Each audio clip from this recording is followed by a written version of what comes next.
एकीकडे पाणी टंचाईनं अख्खा महाराष्ट्र त्रासलाय, तर दुसरीकडे अनेक भागांमध्ये नागरिकांवर दूषित पाणी पिण्याची वेळ आली आहे।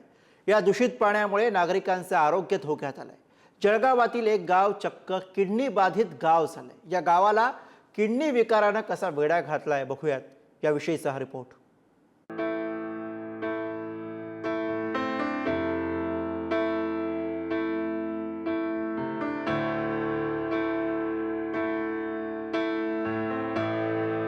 दिवंगत अशोक भावसिंग राजपूत जळगावच्या चोपडा तालुक्यातल्या चौगाव मधील शेतकरी।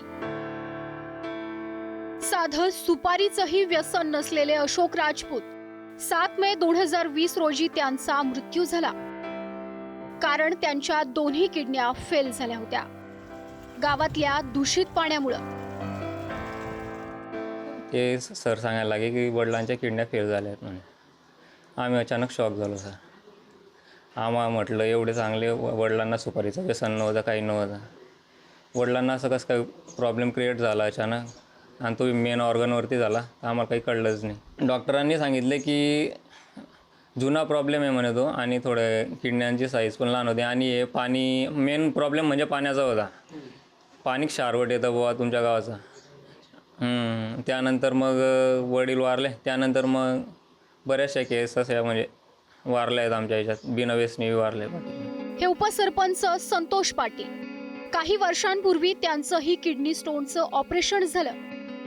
14 मिलीमीटरचा मुतखडा डॉक्टरांनी काढला। त्यांनाही हा त्रास होण्याचं कारण म्हणजे गावातलं दूषित पाणी। उपचार करणाऱ्या डॉक्टरांनीही तसंच निदान केलं। मी इथे 2003ला आलो।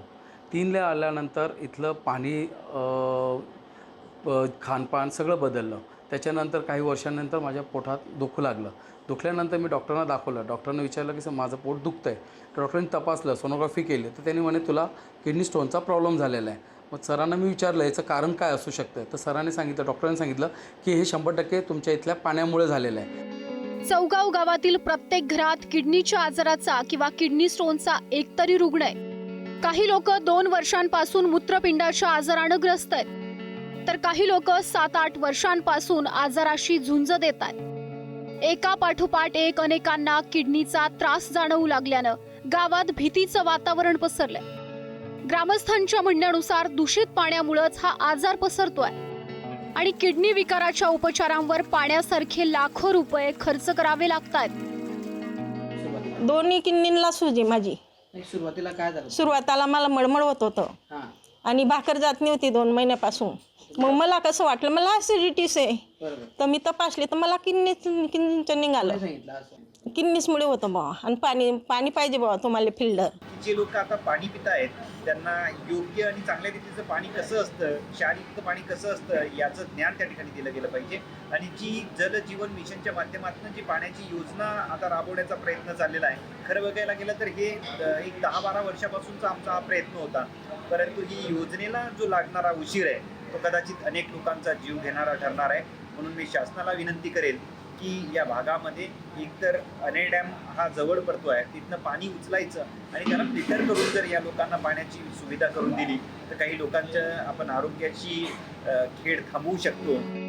किडनी बाधितांचं गाव अशी चौगावची ओळख बनली आहे। ग्रामपंचायतीनं फिल्टर प्लांट बसवला, मात्र त्याचाही काहीच उपयोग झाला नाही।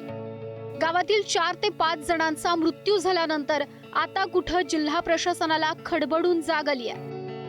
गावातील पाणी स्रोतांची तपासणी करण्याचे आदेश जिल्हा परिषद प्रशासनानं दिलेत।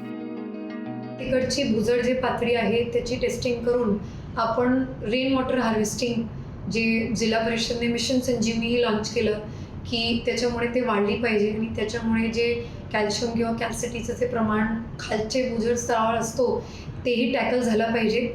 आणि दुसरं आपण जे म्हणतो की जे मी म्हटली की जी रिपोर्ट आहे पाण्याच्या टेस्टिंगची ते आजच्या उद्या माझ्या हातात येईल, आणि त्याच्यावर मला अजून स्पष्ट सांगता येईल की नेमकं प्रॉब्लेम पाण्यामुळे जर झालेला आहे तर कुठल्या कारणामुळे झालेलं आहे ते मला स्पष्ट सांगता येईल।